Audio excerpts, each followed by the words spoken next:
आज एक चीज़ मैं अपने बारे में अपने सारे सब्सक्राइबर से शेयर करना चाहती हूँ, जो कि जिसको शेयर करने के लिए बहुत हिम्मत चाहिए और बहुत ज़्यादा विश्वास चाहिए अपने सब्सक्राइबर्स पर। मैं आप लोगों से ये चीज़ शेयर कर रही हूँ, तो आप लोग काफ़ी, मैं उम्मीद करती हूँ कि सेंसिबिलिटी से इस चीज़ को सुनेंगे और किसी भी तरह की जजमेंट नहीं करेंगे।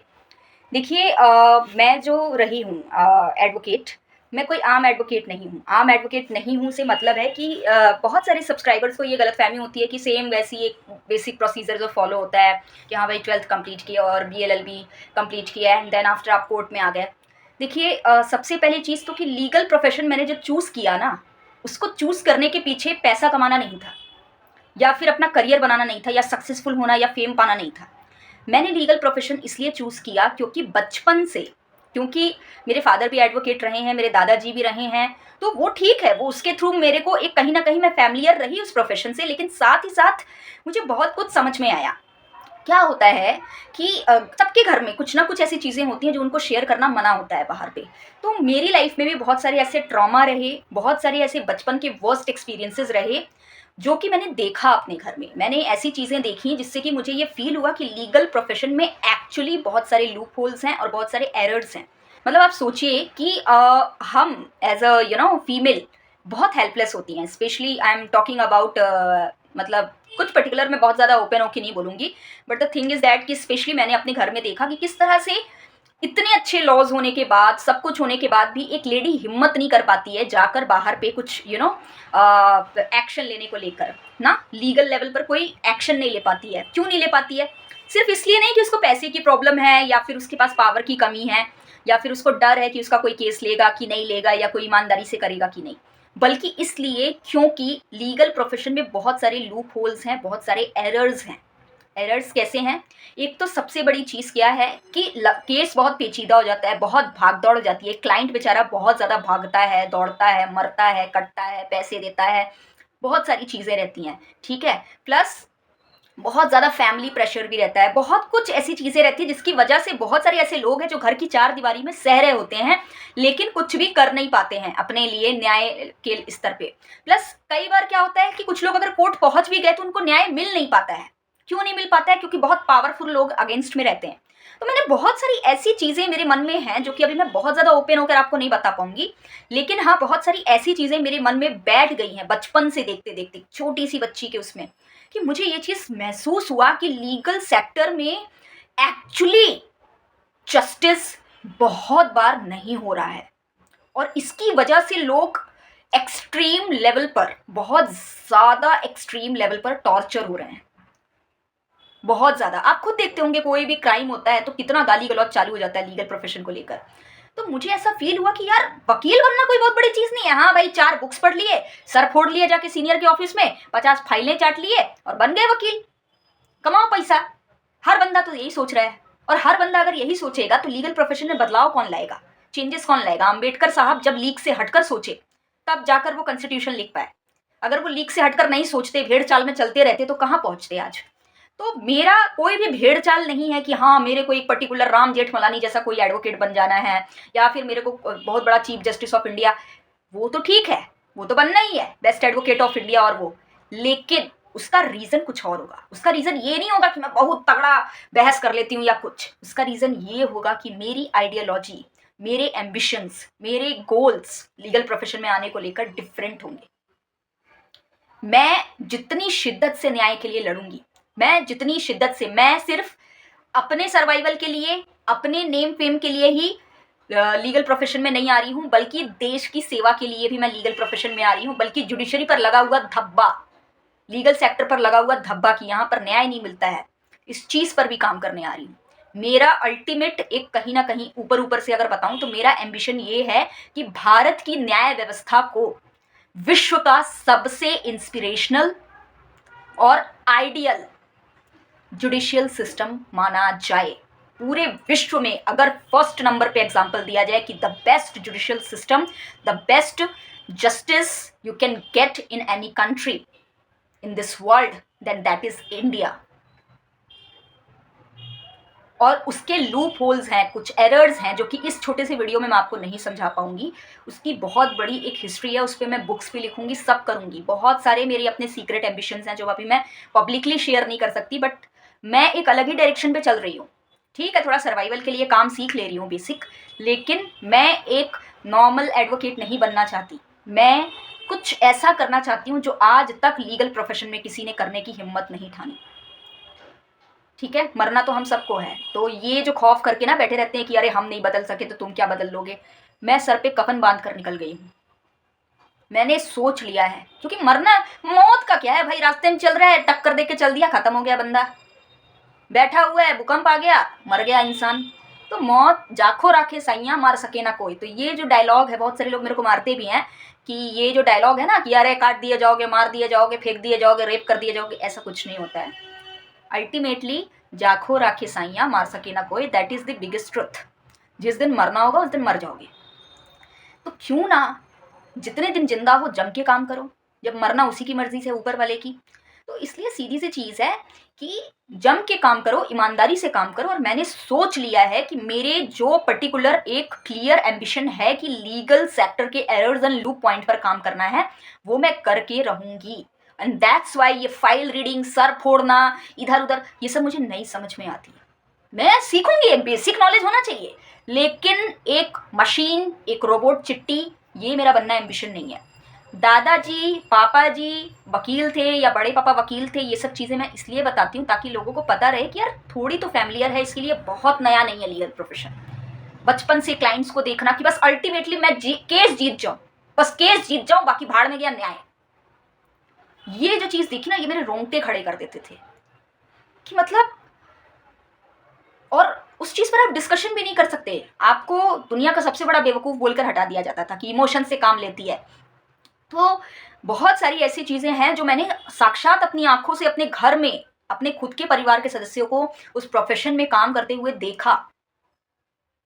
किस तरह से अपना घर चलाने के लिए एक वकील इतना मजबूर हो जाता था कि जो केस आ रहा है वो लेने को तैयार ना। तो मुझे कुछ चीज़ें ऐसी समझ में आई कि यार आप पैसे का सोर्स कुछ और निकालो, आप ईश्वर से मनाओ, आप थोड़ा कम में सरवाइव कर लो, लेकिन अगर काम कर रहे हो तो पूरी शिद्दत और ईमानदारी से करो। उन लोगों के लिए करो जो एक्चुअली आपका सपोर्ट डिजर्व करते हैं, जो सच्चे हैं, जो साफ हैं, जो अच्छे हैं, उनके लिए काम करो। प्लस जुडिशियल सिस्टम जो है, जैसा सिस्टम है, अगर आप, मैं सिस्टम को समझ रही हूँ, अभी सिस्टम को देख रही हूँ कि सिस्टम काम कैसे करता है। मैं सिर्फ एक वकील से नहीं सीख रही, मैं एक जज से भी सीख रही, मैं एक क्लाइंट से भी सीख रही, मैं पुलिस वाले से भी सीख रही, मैं हर व्यक्ति से सीख रही, मैं इवन कोर्ट के वॉचमैन से भी सीख रही, सड़क चलते लोगों से सीख रही। मैं हर तरफ देख रही हूँ उसी माइंडसेट से कि किस तरह से जुडिशरी में चेंजेस लाने की ज़रूरत है, किस तरह से हम जुडिशरी के लूप पॉइंट्स, एरर पॉइंट्स खत्म कर सकते हैं। मैं सिर्फ कोर्ट तक ही सीमित नहीं है मेरा दिमाग, पूरे वर्ल्ड वाइड लेवल पर मेरा ब्रेन काम कर रहा है। मेरे एम्बिशंस बहुत अलग लेवल के हैं जो अभी मैं शेयर करूंगी, तो कुछ लोग समझ नहीं पाएंगे, कुछ लोग मजाक उड़ाएंगे, और कुछ लोग अगर समझेंगे भी तो उस पर कंट्रोवर्सी क्रिएट कर सकते हैं, डिबेट कर सकते हैं मुझसे। मुझे ये सब चीज़ नहीं चाहिए। मेरा अल्टीमेट गोल है देश की सेवा करना और जुडिशियल सेक्टर में कुछ ऐसे चेंजेस लाना जिससे कि पूरे के पूरे भारतवासियों का भला हो जाए। कितने ऐसे दुखी लोग हैं बेचारे, गरीब, असहाय, जो रो रो कर मर जाते हैं, उनकी बच्ची का रेप हो गया, किसी का कुछ हो गया, और उनको न्याय नहीं मिलता। तो इसलिए मैं ऐसा कहती हूँ कि मेरे कुछ कपड़े वपड़े पर मत जाइए। मेरा ये जो बाल साफ हो गया है, मेरा शक्ल, मेरे एक बहुत ही 2 कौड़ी का कैमरा है मेरा, और क्या कहते हैं, स्पीकर है, ये सब पे मत जाइए। मेरी वॉइस क्वालिटी और ये सब पे मत जाइए। डोंट जज द बुक और person by its cover, bye there appearances, right. अभी फाइनेंशियली मैं स्ट्रगल कर रही हूँ क्योंकि मेरा अल्टीमेट फोकस सिर्फ और सिर्फ पब्लिक वेलफेयर पे है। मैं किसी भी तरह से कोई शॉर्टकट अपनाना नहीं चाहती चंद पैसे कमाने के लिए। साफ सुथरे तरीके से मेरे को काम करना है लीगल प्रोफेशन में, चाहे उसके लिए मुझे 50 सीनियर चेंज करने पड़े, I will do that, but करूँगी मैं साफ सुथरे तरीके से काम। तो आप इस चीज़ को समझिए कि अगर आप मेरे जैसे लोगों को सपोर्ट करेंगे, जज नहीं करेंगे ये एक सिर्फ इसलिए क्योंकि मैंने कुछ पुराने कपड़े पहने हुए हैं। होता है, आप मेरे बहुत सारे वीडियो देखेंगे उसमें मैं बहुत पुराने कपड़े पहनी हुई हूँ, बहुत अच्छी वॉइस क्वालिटी नहीं आ रही है, पूरा यहाँ से टकली दिख रही हूँ, और आईब्रो एकदम बढ़ा हुआ है, तो वो सारी चीज़ों से लोग जज करते कि यार कोई भिखमंगी है, कोई सड़क से उठ के आ गई। हाँ, कोई भी इंसान बदसूरत नहीं होता, कोई भी इंसान अपीयरेंस से लोअर क्लास नहीं होता, वो गरीब होता है। एक किसी बहुत महान व्यक्ति ने ये लाइन बोली थी कि इंसान बदसूरत नहीं, इंसान गरीब होता है। बस पैसे दे दो, फिर देखो जलवा ही जलवा होगा। टॉप क्लास कैमरा आ जाएगा, टॉप क्लास वो आ जाएगा, सब आ जाएगा। हाँ, लेकिन ये पैसा गंदे तरीके से नहीं चाहिए, अच्छे तरीके से चाहिए। तो उसके लिए मैंने अपना चैनल बनाया है। इसमें मैं स्टूडेंट्स की भी हेल्प करूँगी, लॉ स्टूडेंट्स की भी, और रिसर्च करके एक्यूरेट आंसर्स देती हूँ मैं। ये नहीं कि आए कुछ भी बक दिया आके चैनल पे ना, मैं बहुत अच्छे से रिसर्च करके करेक्ट आंसर्स देती हूँ। तो स्टूडेंट्स की हेल्प करके, जूनियर्स की हेल्प करके, इन सब की हेल्प करके, कहीं ना कहीं क्लाइंट्स की भी मैं हेल्प करने की कोशिश करूँगी इस चैनल के थ्रू। तो इसके थ्रू कहीं ना कहीं मैं अपने चैनल पर काम करती रहूँगी, हेल्प करती रहूँगी। और आप लोग का फ़र्ज़ है एज अ सब्सक्राइबर कि आप मेरे वीडियोज़ को शेयर करें। जो भी जिनको नीड है उन लोगों को ही करिएगा, जिनको नीड नहीं है उनसे मत रिक्वेस्ट करिएगा, कोई मतलब नहीं है। शेयर करिए मेरे वीडियोज़ को, मेरे को सपोर्ट करिए इस चैनल पर। और अगर आप सपोर्ट करेंगे ना तो ये चैनल ग्रो करेगा। चैनल ग्रो करेगा तो आपको भी पता है क्या होता है, पैसे आते हैं। तो अगर कुछ पैसे यहाँ से आने लग जाएंगे तो मैं फिर लीगल एड ऑफिस भी ज्वाइन कर लूँगी, जहाँ पर फ्री में केस लड़ा जाता है और लोगों की मदद की जाती है। मैं ज़्यादा बड़े लेवल पर काम कर पाऊँगी। तो बल्कि आप मदद कर सकते हो ना हमारे जैसे लोगों की, जो एक्चुअली लीगल सेक्टर में कुछ पॉजिटिव चेंजेस लाने का सोच रहे हैं। तो आप क्या कहते हैं, इस तरह से मदद करो। लेकिन मैं कहती हूँ कि जज मत करो, ठीक है। फटाफट फटाफट किसी की शक्ल देखे तुरंत मत बोल दो कि अरे बहुत बड़ा तोपचंद अपने आप को बन रहा है, ईगोइस्टिक है, फला है, ढिमका है। Don't do that. कई बार फ्रंट मीटिंग में इंसान समझ ही नहीं आता, दूसरे में थोड़ी समझ में आता है, तीसरे में थोड़ी, 100 टाइम में पता चलता है कि अरे ये तो कुछ और ही था। शाहरुख खान का पढ़े हो आप लोगों ने बायोग्राफी? शाहरुख खान का बायोग्राफी पढ़ना, जितने भी ग्रेट लोग हैं सबकी बायोग्राफी पढ़ना। कि सबको स्टार्टिंग में ना एकदम जितना घटिया समझ सकते थे लोग समझे, जितना लोअर क्लास समझते बना समझे। लेकिन आज वो बेचारे सारी क्रिटिसिज्म को फेस करते हुए एक ऐसे पॉइंट पर आकर खड़े हो गए हैं जहाँ पब्लिक पागल है, नसें काटने को तैयार है लोग उनके लिए। तो शाहरुख खानी से तो फिर भी वो बॉलीवुड लेवल का हो जाता है, बट ऐसे बहुत सारी एग्जाम्पल्स हैं। चाहे अम्बेडकर जी को देख लो, चाहे गांधी जी को देख लो, चाहे एल्बर्ट आइंस्टीन को देख लो, स्टीफन हॉकिंग्स को देख लो। बहुत सारे ऐसे एग्जाम्पल्स हैं जिनका स्टार्टिंग हिस्ट्री बहुत लोअर लेवल का था। मतलब देख के कोई भी बोलता कि अबे ये सब्जी बेचने लायक बन जाए तो बहुत बड़ी चीज़ है। अब बताओ, जो आदमी अपना टिकट खो जाने पर पगलाहा टाइप का हो गया था, एल्बर्ट आइंस्टीन। टीटी बोल रहा है भाई बैठ जा, पहचान गया हूँ एल्बर्ट आइंस्टीन है, कोई दिक्कत नहीं है सर, आपको पहचान गया हूँ, आप जाओ बिन टिकट के जाओ, बहुत रेस्पेक्टेड आदमी हो आप। फिर भी वो टिकट ढूंढने जा रहा है लोट लोट के जमीन पे। तो बोला क्या हो गया, टिकट क्यों ढूंढ रहे हो? तो बोलता है अरे भाई अगर मैं टिकट नहीं मिलेगी मेरे को तो मेरे को पता कैसे चलेगा कि मैं जा कहाँ रहा हूँ। पूरा का पूरा ट्रेन शॉक। सोचो, ऐसे आदमी का कहते हैं अब तक का one of the highest IQ रहा है, ऐसे आदमी का जिसकी मेमोरी इतनी खराब थी कि बताओ। तो he is the biggest example. ये जो रट्टाफिकेशन करते हैं ना आजकल के स्टूडेंट्स, रट के सोचते हैं या सोचते 4 कानून की पुस्तकें पढ़ के हम तोपचंद हो जाएंगे। Albert Einstein is the biggest inspiration for those जो कि ये सोचते हैं कि हम किसी चीज़ को याद करके कुछ भी बड़ा काम कर सकते हैं। माइंडसेट बनाओ वैसा, इंटेलिजेंस अपने अंदर इस लेवल का क्रिएट करो कि अगर भूल भी जाओ तो वापस से रीजेनरेट कर लो उस थ्योरी को। Albert Einstein was the man जिसका ऐसा था कि मैंने पीछे जो किया अगर मैं अगले पल भूल भी गया तो मैं वापस से रीजेनरेट कर लूंगा, because my brain has that much capacity, potential to create anything in seconds. तो ब्रेन के इंटेलिजेंस पर काम करो। हाँ, एक चीज़ मैं मान रही हूँ, मैं बहुत ज़्यादा स्ट्रेस लेने लग गई हूँ अभी इन दिनों, बहुत ज़्यादा तनाव होने लग गया है, बहुत एक्सट्रीम ओवर थिंकिंग करने लग गई हूँ। तो थोड़ा सा मुझे अपने हेल्थ पे काम करने की ज़रूरत है, तो वो मैं करूँगी डेफिनेटली। और आप लोग को भी कहूँगी, health is everything guys, literally health पर काम करो सब लोग।